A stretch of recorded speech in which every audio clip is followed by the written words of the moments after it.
Kõige lihtsamalt selgitades on see kuriteoga teenitud raha legaliseerimine. Selleks kasutatakse nõndanimetatud raha pesemist. Seda kantakse edasi erinevatele kontodele, vahepeal võetakse välja sularahana, siis asetatakse jälle kontodele, muundatakse krüptovaraks ja nii edasi ja nii edasi. Seda ikka kõike selleks, et raha või ka vara, mis tahes muu vara ei oleks võimalik seostada esimese kuriteoga.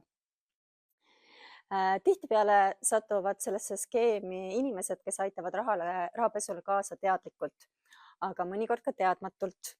Näiteks palub mõni tuttav või ka täiesti võõras, seda on juhtunud kohtupraktikas just noorte puhul, luba sinu konto kasutamiseks, et keegi kannaks sinna et keegi saaks sinna raha kanda, mida sina siis kas peaksid edasi kandma või siis sularahana välja võtma.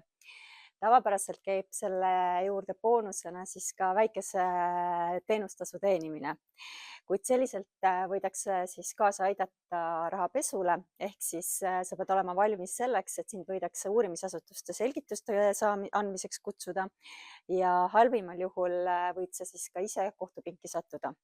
Seega mitte kunagi ära luba kasutada võõrastel oma kontot ja mitte kunagi ära luba sinna kanda raha, mille päritolu sa ei tea. Samuti ära kanna kunagi kellelegi oma dokumente.